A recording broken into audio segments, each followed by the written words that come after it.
तो सवाल कह रहा है एक अवतल दर्पण की फोकस दूरी 5 सेंटीमीटर है, इसके सामने 10 सेंटीमीटर की दूरी पर रखी वस्तु का प्रतिबिंब कहाँ बनेगा, क्या यह वास्तविक होगा। तो देखिए अवतल दर्पण की फोकस दूरी हमारी दी गई है, यानी f की वैल्यू दी गई है। फोकस दूरी ये f है, कितनी दी गई है 5 सेंटीमीटर। क्योंकि फोकस दूरी अवतल दर्पण की क्या होती है, ऋणात्मक होती है।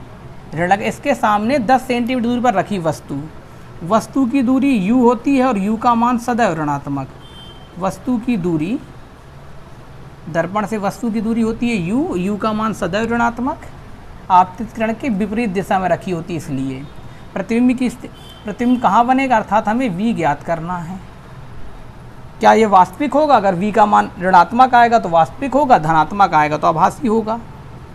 दर्पण का सूत्र लगाते हैं, 1/f बराबर 1/v प्लस 1/u। 1/f की value -5 plus 1/v plus u की वैल्यू -10। 1/-5 बराबर 1/v, धन ऋण ऋण हो जाएगा।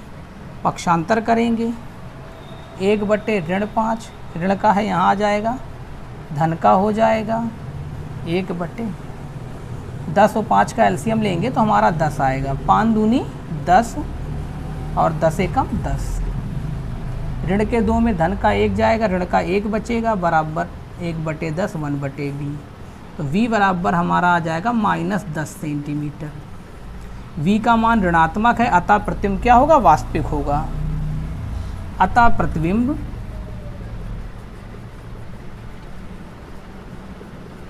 दर्पण से 10 सेंटीमीटर की दूरी पर बनेगा तथा यह वास्तविक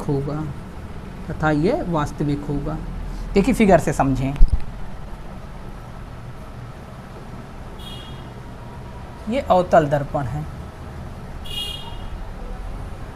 ये अवतल दर्पण की फोकस दूरी f है, फोकस दूरी दुना वक्ता त्रिज्या c होती है। एक अवतल की फोकस दूरी कितनी है 5 सेंटीमीटर। 10 सेंटीमीटर दूरी पर रखा, नहीं प्रतिबिंब हमारा कहाँ रखा होगा, वक्ता केंद्र पर रखा होगा। मुख्य के समांतर चलेगी, फोकस से होकर गुजर जाएगी, दूसरी फोकस से होकर गुजरेगी, फोकस के समांतर। हमें पता है कि जब वक्ता केंद्र पर वस्तु होती है तो उसका प्रतिबिंब कहाँ पर बनता है, वक्ता केंद्र पर ही बनता है। देखिए वक्ता केंद्र पर ही बन रहा है, 10 सेंटीमीटर आ रहा है आंसर, ये दूरी 10 सेंटीमीटर है। तो प्रतिबिंब कैसा होगा, वास्तविक होगा। क्यों वास्तविक होगा, आपतित किरण के विपरीत दिशा में बन रहा है।